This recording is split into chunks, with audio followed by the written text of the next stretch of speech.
Trump supporters were trying to assault elected officials. Literally, there were chants of quote-unquote hang Mike Pence in the crowd. A lot of them went there with the intent to try to assault elected officials, and the majority of them went there to stop the peaceful transfer of power between the then president-elect Joe Biden, who was democratically elected, and make sure Donald Trump stayed president, their little dictator daddy. That was the January 6th supporters and the motivations for their action. The pro-trans protesters, on the other hand, are peacefully trying to save trans people from a bill that seeks to eradicate them. So the motive is to stop a bill that seeks to eradicate trans people and criminalize trans healthcare, which led to the action of a bunch of people getting together in the Oklahoma House floor to protest peacefully. I don't see any broken windows. I don't see any police getting roughed up. I don't see anybody getting killed. It is literally the definition of a false equivalency to compare the two. There is no comparison.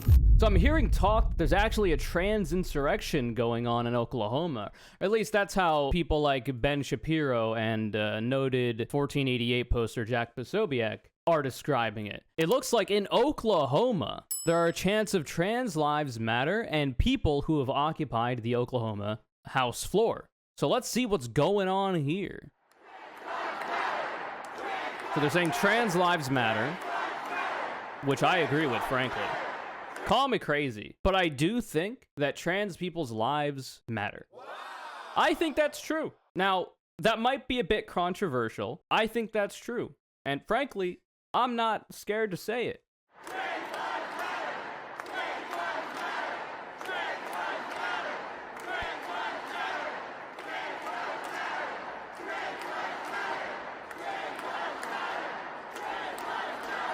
Very cool.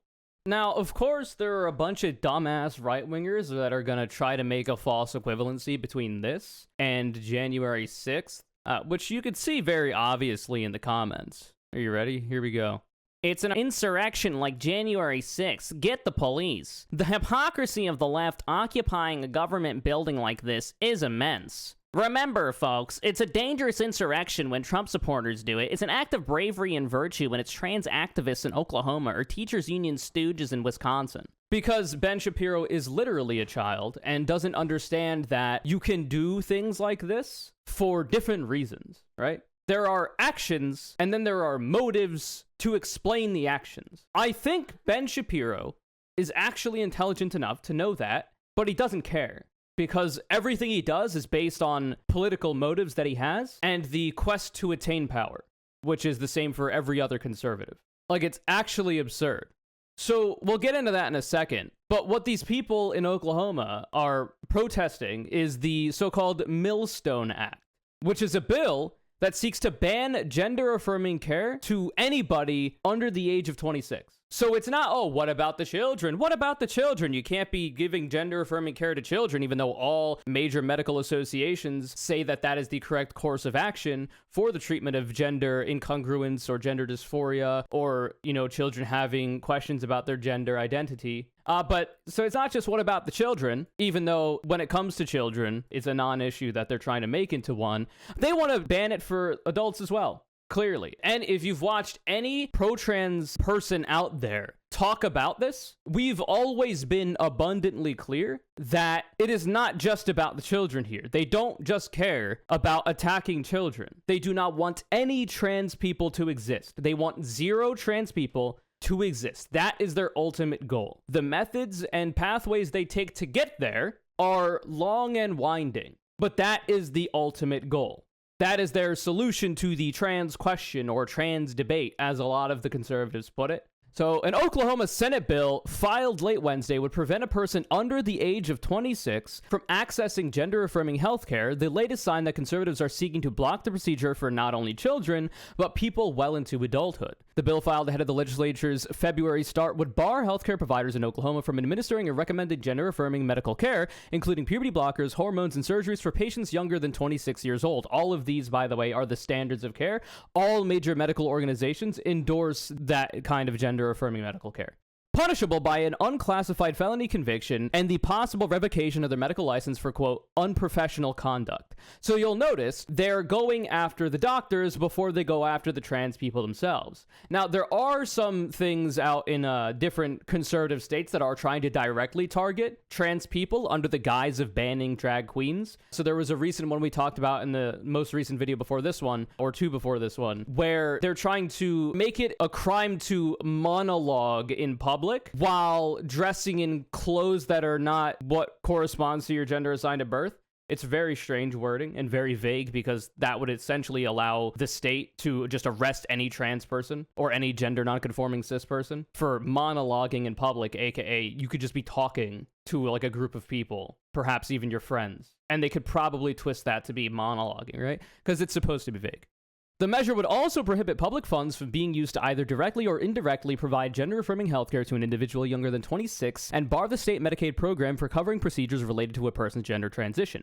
So they want to use bureaucratic methods to eradicate trans people from society before they want to use further violent measures. These measures, by the way, are still violent. To force people to go through the incorrect puberty provides so many changes to a person's body that they do not want that are difficult to reverse or are irreversible. That is violent because you're forcing a person to go through that when they don't want to and have the option or should have the option to not. That is a form of violence. It's not a direct form of violence like the state literally coming, roughing you up and arresting you and throwing you in a prison camp. But it is still a kind of violence. But an overt kind of violence is currently not being legislated as much. They're trying to just do it through attacking the doctors instead.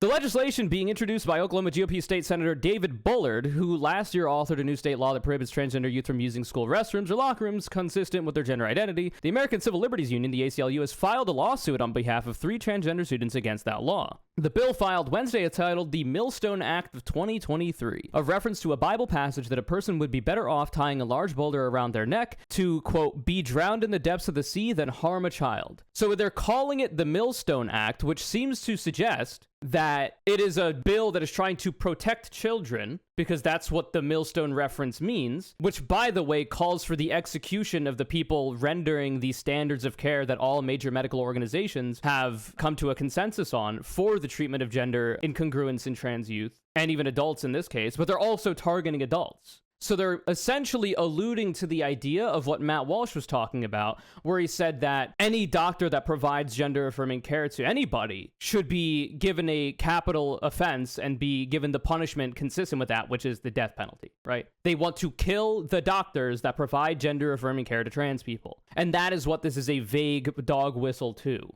It's not that vague, but you have to kind of know the biblical reference to get it. But that's talking about harming a child. But that's also including people up to the age of 26. So clearly it's not what about the kids if it's also about people up to the age of 26. So that's what these people are protesting. This is what these people are protesting. They are protesting against a bill that seeks to eradicate trans people from society up to the age of 26. Which by that point, you've already gone through the incorrect puberty. All kinds of irreversible changes have happened to your body that you did not want. And at that point, it's going to be a lot harder for you to fulfill what the person you want to be with your transition past that point, considering all those changes that have happened. And that's the point, right? Because if they make it harder for you to feel comfortable in your own skin as a trans person, if they make it harder for you to pass, for one, it is easier to identify you as trans because you don't pass, quote unquote, as easily, potentially depending on your genetics and a variety of factors when it comes to how you look, your physical attributes, etc., etc. It makes you more easily identifiable to transphobes and to the state if these laws penalize you simply existing or monologuing in public. For two, it allows people interpersonally to always be able to tell, which is the thing they always talk about, how they quote unquote can always tell, and then you give them a picture of J.K. Rowling and say, oh, well, do I look like a man? And then they say that they do. But J.K. Rowling is literally the pope of the transphobes. Or like Sigourney Weaver or whatever, which Mia Moore on Twitter has done several times. These people can't always tell. They don't know anything about anything and are lucky they're able to put their pants on the correct direction every morning. But like I've always said, the I can always tell is not a statement of fact in that they can always tell. It's a statement of intent, meaning that they want to always be able to tell. That is their goal. They want to always be able to know who is the bad person. In this case, to them, the trans person, right? They want to be able to know that. And if somebody is able to transition earlier, They are able to not go through a variety of effects of puberty that they don't want, which would make them easier to clock, and it makes it harder for them to identify who the bad people are. And they want to be able to identify them for all manner of punishment that they deem necessary. So this is being compared to the January 6th Capitol insurrection and attempted coup, somehow, by Ben Shapiro, saying, remember, folks, it's a dangerous insurrection when Trump supporters do it. It's an act of bravery and virtue when it's trans activists in Oklahoma or teachers union stooges in Wisconsin. But clearly, this man knows the difference.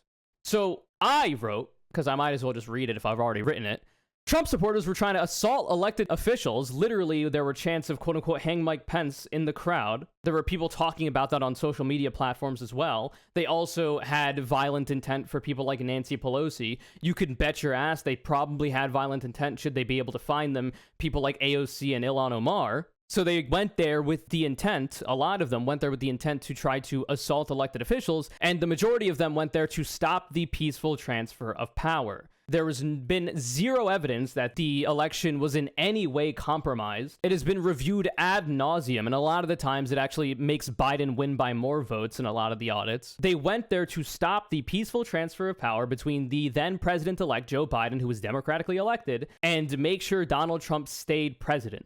Their little dictator daddy, right? That's why they were there. That was the motive that led to the action of them storming the Capitol. Also, they were incredibly violent. They were breaking windows. They were attacking police officers. They were brandishing weapons. They were literally carrying weapons around the Capitol. And Donald Trump was asking security to get rid of metal detectors because he was allegedly aware that his supporters were armed, but that they weren't, quote, there to hurt him.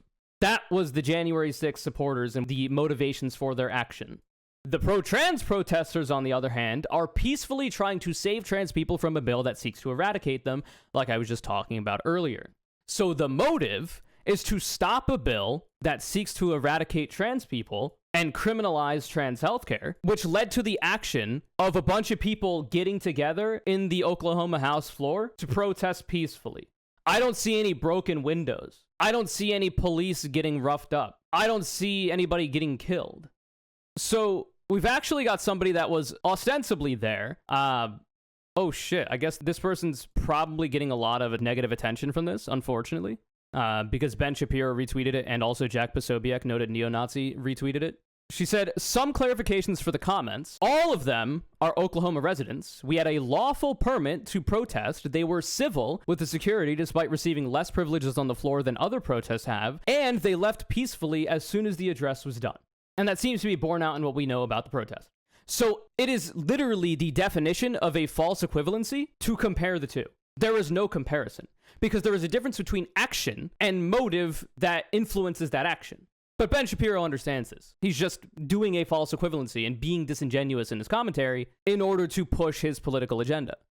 He did a follow-up tweet from somebody. So Kyle Spencer quote tweeted and said, I love how Ben Shapiro equates activists fighting for human rights with murderers who wanted to kill the vice president. That's really all you need to know about this morally bankrupt lowbrow. Ben Shapiro replies, or maybe it's exposing the fact that while I don't approve of people storming capitals regardless of politics, for you it's completely politics dependent, which shows it's not about the actions, it's about the politics. So what he's calling politics would be motive.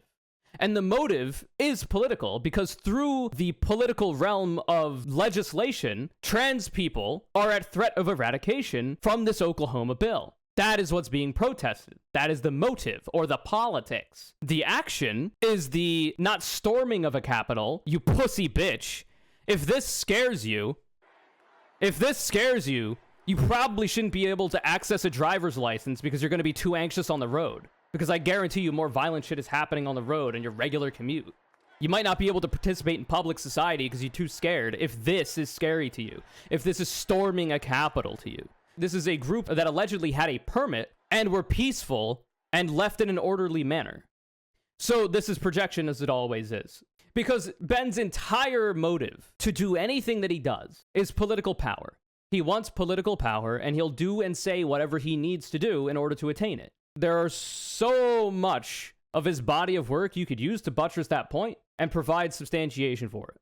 I wrote, he's clearly capable of understanding that protesting to save the lives of a marginalized group from eradication is certainly more morally righteous than what Republicans were trying to do on the 6th. He can only use false equivalence as a straw man because he has no actual arguments. And I went over the bill being disingenuously named the Millstone Bill. And yeah, it is true that all major medical organizations explicitly oppose this kind of legislation. So you got statements opposing legislation to limit gender-affirming medical care for trans youth. The American Medical Association, the American College of Physicians, the American Academy of Family Physicians, the American College of Obstetricians and Gynecologists, the American Osteopathic Association, and others, the American Psychiatric Association, the American Academy of Pediatrics, the American Academy of Child and Adolescent Psychiatry, the Endocrine Society and the Pediatric Endocrine Society, the World Professional Association for Transgender Health, and U.S. Professional Association for Transgender Health. All of these groups, whose literal body of work and job it is to do is to understand the science behind all of this and come to consensus on standards of care for this kind of medical health care, have come out against bills like the one in Oklahoma. But of course, it's just a massive conspiracy where all of these different medical associations are colluding together to try to destroy Western civilization by transing everybody or something. Because somehow the very low percentage of trans people that exist in society compared to cis people are simultaneously weak and worthy of ridicule, but also so powerful that they might undo Western civilization. Yeah, it reminds me of argumentation from authoritarian regimes of the past. Speaking of authoritarian regimes of the past, it is true that Ben Shapiro is quote tweeting in the affirmative a literal neo-Nazi, a literal 1488 poster. So here are some tweets from Jack Posobeic. New York Times, page 14, 88 military leaders endorse Trump. I just tried, if you make a video that's 14 minutes and 88 seconds long, you won't get blocked. For every 14 days spent 88 hours outside at least, prediction Hillary will noticeably cough at least 14 times throughout the entire 88-minute debate. For those of you who don't know what the 1488 dog whistle is an alphanumeric dog whistle. 14 being a reference to the 14 words of white supremacy. The we shall not blah, blah, blah, blah, blah, protection of white race or some bullshit like that. And then 88 is in reference to the 8th letter of the alphabet twice in a row, HH, which leads to a certain phrase that I'm not going to repeat in reference to that Austrian guy that ended up being the dictator of Germany, participated in World War II and killed himself, luckily. It is not lost on me that a proud Jewish person, Ben Shapiro, would not understand the fact that it's kind of weird that he's in the affirmative, quote tweeting a neo-Nazi. But I mean, I guess strange bedfellows, you know? Neo-Nazis, pretty big fans of genocide. Ben Shapiro, The Daily Wire, Candace Owens, who did a segment on this protest itself, calling all trans people, quote-unquote, demons, and saying that she's, quote, never met a good trans person or something like that. Matt Walsh, who's literally advocated for the execution of the doctors that render that healthcare, and he thinks nobody should be able to access that healthcare regardless of age. These people also seem to be fans of genocide just about certain groups, which seems to be, in this case, trans and queer people. But, you know, luckily, it was all hands on deck in the leftist and left-leaning Twitter sphere lately, talking about the Oklahoma bill, and also talking about the following states that are close to banning, and in some cases criminalizing and deeming child abuse medical care for trans adolescents: Missouri, Tennessee, South Dakota, North Dakota, Wyoming, Idaho, West Virginia, Oklahoma, Missouri, Montana, Idaho, and potentially Arkansas, Alabama, Utah, and Texas. Of course, the entire left wing on Twitter is... Oh, they're not? Oh, they're talking about Keffals and the Wizard game. Oh. We'll be talking about that shortly, by the way. We will be putting out a video on that, too, because I've got a bit of a nuanced take as well, and I figured I might as well dip my toes into the drama sphere. But there are certainly more important things at hand than that. And it's really disheartening to see a lot of the shit that I have seen, at least in these Twitter spheres online, from the left. Regardless, I just wanted to quickly go over this. It is super based that these people protested in the Capitol House for the liberation of trans people against this aberrant bill that is literally just disingenuously named and kind of gives the game away on their whole what about the children rhetoric. Kind of a strategic misstep. It's also interesting. So Chase Strange, which is a good account you should follow, ends the tweet saying, "Where's the outrage? Where's the media coverage?" And that is true. It's literally insane to me that the slow roll of a legislative and bureaucratic genocide of a marginalized group, trans people, and potentially even extending to all queer people, because it's not hard to get from that point to the other, is not a major factor in the media sphere that is ostensibly super hyper left-leaning. Ben Shapiro would say that shit. Like, it's not lost on me that it is not really being covered that much. The State of the Union was today, and Joe Brandon did bring up, briefly, some affirmative words for trans people and trans youth, and his administration has done some good things when it comes to that, but it is not nearly close to enough. It does seem like, from what we've seen from the midterms, the Republican Party's hyper-focus on trans people and leaving actual shit people actually care about to the wayside, like cost of living and all this kind of stuff, which Republicans don't care about either, literally turned their red wave into a red piss puddle in a public urinal stall. They know it doesn't really help them win elections. It does help them get social media clicks, but it doesn't help them win elections. So maybe the Biden administration is like not really being super active, and like the Democrats are not being super active in their rhetoric in defense of trans people. There are some good bills being proposed for like trans refugee states that would not allow people fleeing a variety of these states to be extradited back to them. So that's good. But like it's just not enough. It's clearly not enough. And the Republican Party being wholesale anti-democracy and in support of undoing democracy either by a coup like on the 6th that failed, or through the Moore v. Harper Supreme Court decision, which would essentially just allow state legislatures in red states decide who becomes the president. It seems like you would want the Democratic Party, the opposition party in that instance, to go a little harder, maybe go on the offensive sometimes. It doesn't seem to happen too much, and it's unfortunate. But hell yeah, to everybody in Oklahoma going out here, doing the damn thing. Hopefully this kind of behavior continues, and people like Ben Shapiro continue to soil themselves over it. And yeah, best of luck out there, everybody.